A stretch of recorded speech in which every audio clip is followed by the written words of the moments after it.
ऐसा आचार्य भगवान कहते हैं आध्यात्मिक आनंद सहजता में होता है। वो ऐसी वस्तु नहीं है कि जिसको कुएं से पानी खींच लो तो आनंद आ जाएगा, या कोई ऐसी कोई आनंद नाम की वस्तु होगी तो प्राप्त हो जाएगी। नहीं, सही ये है कि परतें हटती हटती जाएंगी, पानी अपने आप आ जाएगा। पानी तो है ही, सुख स्वभाव है, आत्मा का आनंद स्वभाव है। अब आवश्यकता है कि जो अपने नाना प्रकार के राग द्वेष मोह इत्यादि प्रकार की परिणतियाँ जो अपने अंदर में होती हैं, वह आत्मा के सुख गुण को ढक देती हैं, आवरणित कर देती हैं। और हम उन परतों को तो नहीं हटा पाते और पानी की चाह रख लेते हैं, वे हमारी परतें नहीं हट पाती हैं। यही कारण है कि तपस्या के बिना निर्वाण की प्राप्ति नहीं होती है, तपस्या के बिना मोक्ष की प्राप्ति नहीं होती है। तो लोग केवल यही समझ लेते हैं कि उपवास करने से तपस्या हो जाएगी और इससे कर्मों की निर्जरा और मोक्ष हो जाएगा। लेकिन सत्य है कि केवल उपवास करने आदि से कर्मों की निर्जरा नहीं होती हैं। आचार्य कहते हैं अंदर में राग द्वेष और मोह आदि आदि वैभाविक कितने प्रकार की परिणतियाँ अपने अंदर में हैं। जब तक हम उन परिणतियों पर प्रयास नहीं करते हैं, उन वैभाविक परिणतियों को नहीं कंट्रोल करते हैं, नहीं रोकते हैं, तब तक सही मायने में आत्मविशुद्धि हो ही नहीं पाती हैं। और बिना आत्मविशुद्धि के कर्मों का संवर निर्जरा नहीं हो पाता है। अब विराग देश मोह आदि भाव विभाव परिणति अपने आप नहीं रुकती हैं, ये भी ध्यान रख लीजिए। उसमें पुरुषार्थ करना पड़ता है। तत्व ज्ञान के द्वारा व्यक्ति क्या करता है, चिंतन करता है कि मैं किस में राग रख रहा हूँ।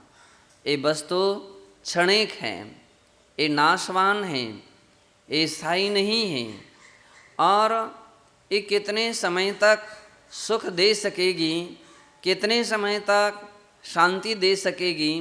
जब ऐसा विचार और चिंतन व्यक्ति का जाता है तो धीरे धीरे उस वस्तुओं के प्रति आसक्तियाँ टूटती हैं, राग भाव टूटता है। राग टूट रहा है, आसक्ति टूट रही है, तो समझ लीजिए आपका पुरुषार्थ सार्थक और सफल है।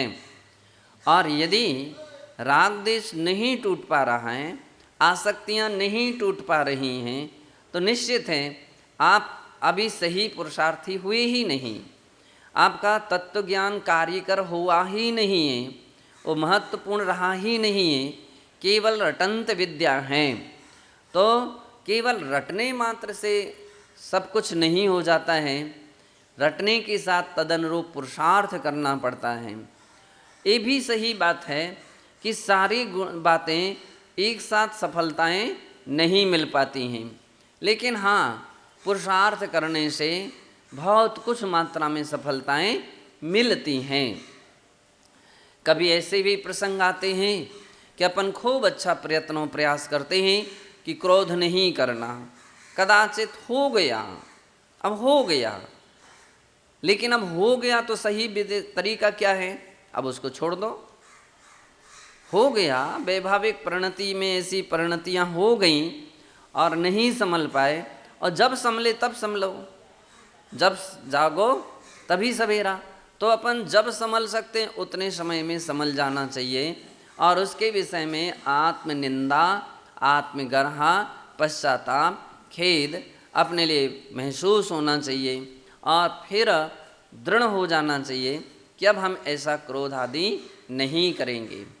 और यदि जिनसे हुआ है क्रोध, बैर इत्यादि भाव हो गए हैं, तो उसके विषय में भी अपने लिए क्षमा मांग करके अपने लिए उस मैटर को समाप्त कर देना चाहिए।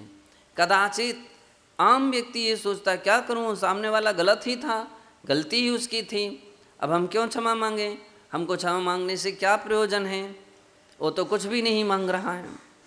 ठीक है, वो मांगे ना मांगे, अपने अंदर की कसाय भाव को तो अपन निकाल सकते हैं। इतना तो पुरुषार्थ अपन अपने द्वारा स्वयं कर सकते हैं।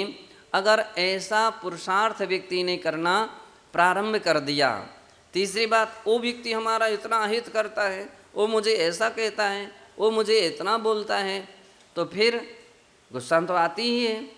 सोचना चाहिए कि वो बोल रहा है तो उसके योग की परिणति उसकी हो रही है, चाहे मनोयोग की, चाहे वचन योग की, चाहे काय योग की, उसकी ऐसी ही परिणति हो रही है। और ऐसी ही परिणति हो रही है तो उसकी परिणति जो कर्म का आश्रय बंद कराएगी वो हमारे लिए थोड़ी कराएगी। उसकी परिणति उसके लिए कर्म का आश्रय बंद कराएगी जो स्वयं जिसका मन वचन काय यानी अप्रशस्त हैं, तो उसके लिए अशुभ कर्म का आश्रय बंद होगा। हमारे सोचने से क्या फ़ायदा? हम क्यों किसी के विषय में कुछ सोचें, हम क्यों किसी के विषय में कुछ बोलें, हम क्यों किसी के प्रतिक्रिया करें? कुछ नहीं है। तो उसकी परिणति वो जान रही है और उसकी कर्म की सज़ा उसको मिलेगी। ये सत्य है, ये सिद्धांत है। तो जब ऐसा विचार आता है तो भावों में निर्मलता आ जाती है, परिणति आ जाती है। हम राग द्वेष करने लग जाएंगे उसके निमित्त से, तो हम भी कर्म के आश्रय बंध के हेतु बन जाएंगे। ऐसे तत्व ज्ञान का आश्रय लेने वाले योगी जन, तत्व ज्ञानी, ओ मुनि, साधु, अच्छे महापुरुष ऐसा विचार करके, ऐसा चिंतन करके अपने आप में समता भाव धारण कर लेते हैं। अपने भाव में क्या रख लेते हैं? समता। यही सबसे बड़ी तपस्या है, यही ज्ञान का सारा प्रयोजन है। इसलिए ही तो दीक्षा ली है। ये जो उपलब्धि आज अपने लिए साधु जीवन में प्राप्त हो रही है, वह वैसी उपलब्धि गृहस्थों में नहीं हो सकती है। अपन को इस बात की खुशी मनाते हैं। अगर कदाचित कोई गृहस्थ जीवन में होता तो तरह तरह के हिंसा, झूठ, चोरी, कुशील, परिग्रह, तरह कितने किस्म की समस्याएं घर गृहस्थी में हुआ करती हैं। वो चाहते हुए पर भी उसके लिए परमार्थ का आश्रय नहीं ले सकता है। कहीं परिवार चलाना है तो व्यापार करो, पैसे कमाना है, धन दौलत कैसे अगर नहीं जाएंगे, नहीं सर्विस करेंगे, नहीं बिजनेस करेंगे, पैसे नहीं आएंगे। अब परिवार फिर कैसे चलेगा? पैसे कमाने के लिए व्यक्ति इतना सारा 4-4, 8-8 घंटे उसमें व्यतीत करता है। और फिर इसके उपरांत पैसे आए, अब सामग्री खरीदो, बाजार जाओ, सामग्री लाओ, कितनी समय का दुरुपयोग हो रहा है। और जैसे तैसे सामग्री के लिए लाए हैं, रिश्तेदारियों को निभाना है, परिवार को निभाना है, समाज के बीच में रहना तो वहाँ पर भी जाना है। कितनी उसकी समस्याओं का आत्महित का समय में कटौती हो रही है। घर में भी अगर कोई पुरुष हैं तो अब घर की मरम्मत कराना है, ये घर का छपाई कराना, ये कराना, वो कराना, इसमें भी समय जा रहा है। महिला है तो उनके लिए भोजन बनाना, अब उनके लिए उसमें समय जा रहा। बर्तन धोना, कपड़े धोना, जो जो भी इस प्रकार के, तो अपन को ऐसा लगता है कि हाँ, उस दृष्टि से अपन बहुत कुछ सही हैं। और जब ऐसा लगने लगता है कि अपन तो बहुत दृष्टि से अच्छे हैं, कि पहली बात वो आरंभ सारंभ आदि पाप से हम बचे हैं। दूसरी बात ये है कि अब अपने विवेक के ऊपर निर्भर करता है, अपने पुरुषार्थ के ऊपर निर्भर करता है कि अब हम अपना खाली समय, ऐसा नहीं कि हम खाली बैठे तो सो जाओ, हैं? अब ये तो प्रमाद भाव है। और ऐसा अगर हम उसको अवसर देंगे तो धीरे धीरे प्रमाद बढ़ता ही बढ़ता चला जाएगा। तो पुरुषार्थी व्यक्ति क्या करते हैं कि नहीं, सोना नहीं है, नींद आए भी ना तो इसलिए कुछ ना कुछ काम करना चाहिए। क्या काम कर सकते? किसी विषय को याद कीजिए अथवा स्वाध्याय कीजिए, ध्यान कीजिए। अब ध्यान में मन नहीं लग पा रहा, स्वाध्याय कीजिए। स्वाध्याय में नहीं लग पा रहा, पाठ कीजिए। पाठ में नहीं लग पा रहा, तत्व चर्चा कीजिए, धर्मोपदेश सुनिए अथवा सुनाइए। तो बहुत सारी एक ऐसी सामग्रियां हैं कि जिनके द्वारा भी हम उस समय का सदुपयोग कर रहे हैं। तो ऐसा लगने लगता है कि हाँ, निश्चित है कि उस असंयमी दशा की अपेक्षा से तो संयमी दशा काफ़ी दृष्टि से महत्वपूर्ण है। तो आचार्य महाराज कहते हैं कि अब अपन साधु बन गए, मुनि बन गए, तो अब इतना तो कर सकते हैं कि बुद्धिपूर्वक जो संभव हो सकता उतने राग को अपन जीत सकते हैं। बुद्धिपूर्वक लिखने के लिए पेन ही तो चाहिए। अब ये बहुत अच्छा और ऐसा कलर और वैसा कलर, ये विकल्प छोड़ो, पेन पर ध्यान दीजिए। पुस्तक चाहिए, बस पुस्तक इसका ऐसा कवर और वैसा कवर, ऐसी डिजाइन वैसी डिजाइन, वो विकल्प छोड़ दो जी। ये राग की भूमिका को अपन छोड़ सकते हैं।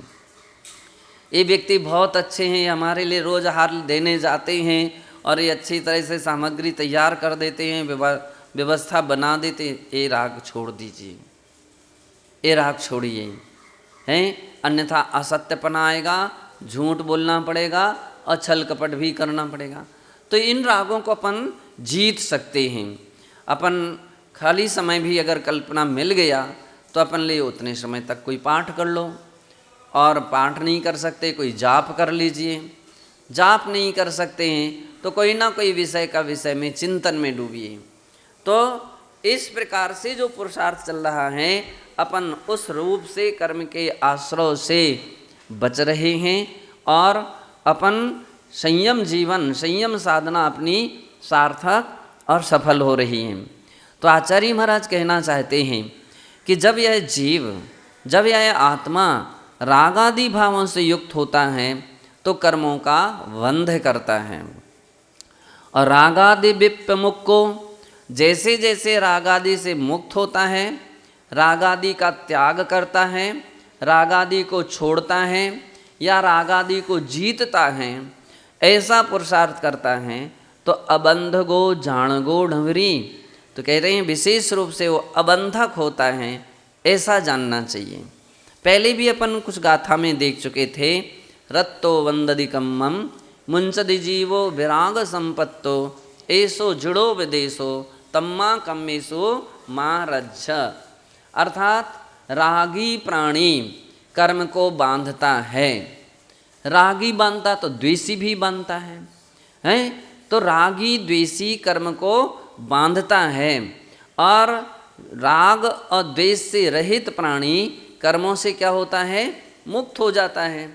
तो ऐसा विचार करने वाले योगी जन वे राग आदि को जीतने का भरसक प्रयत्न करते हैं, प्रयास करते हैं कि, और इसीलिए वे सदैव समता में रहते हैं और प्रसन्न चित्त रहते हैं।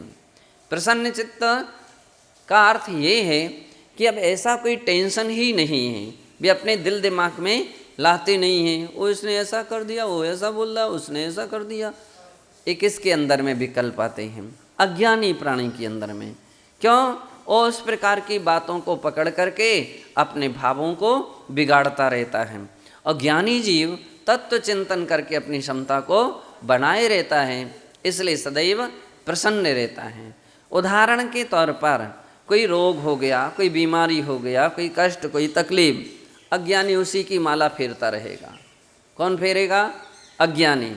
अज्ञानी सोचेगा कि अनादिकाल के हमारे द्वारा ही तो किए गए कर्म हैं जो सत्ता में थे, और जो सत्ता में थे वह उदय में आएंगे ही आएंगे, अपना फल देंगे ही देंगे। तो इसमें हमारे ही कर्मों का दोष है। किसका दोष है? अपने कर्मों का।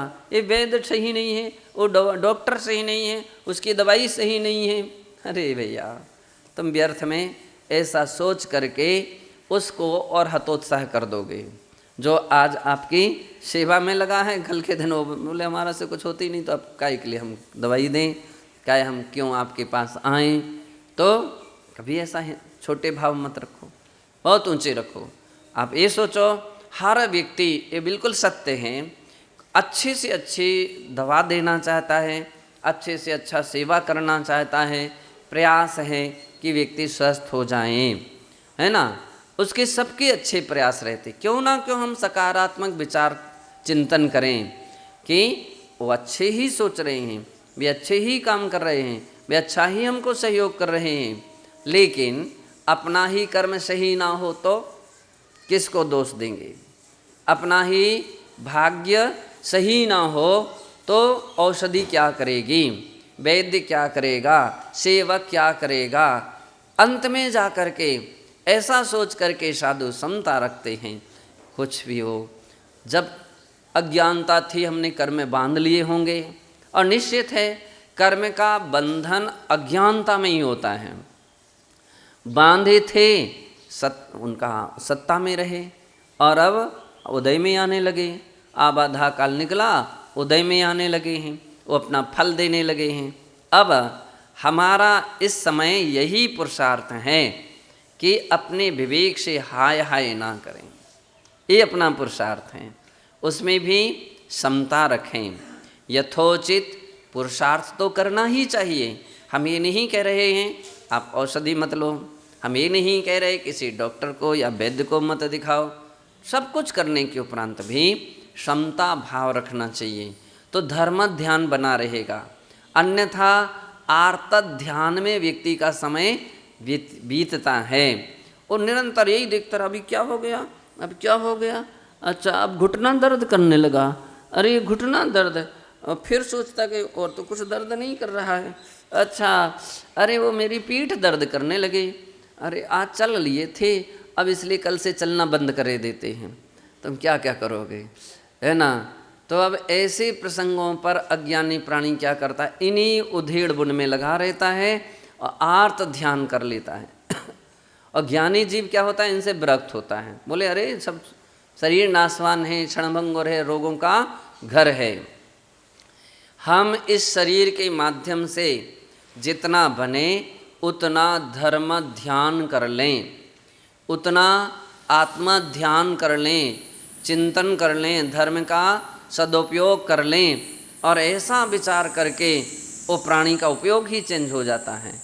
तो ऐसी स्थिति देखी जाती कि वे व्यक्ति कर्मों का संबर, निर्जरा का प्रतिशत बढ़ जाता। क्यों? आत्मविशुद्धि जगेगी। ऐसे चिंतन करने वाले के लिए विशुद्धि भाव जगते हैं और संबर निर्जरा हो जाता है, और ऐसे पुण्याश्रय हो जाता है कि बहुत सारे छोटे मोटे आपत्ति विपत्ति रोग बीमारी ये अपने आप ही पलायन कर जाती हैं। कब? जब चिंतन करे। चिंतन करने वाले व्यक्ति के लिए ऐसे ही बैठा रहे, ताकत ही नहीं हमारे, मत ही नहीं हमारे, क्या बतलाएं, हार ही नहीं हो पा रहा और बिल्कुल ताकत ही नहीं है।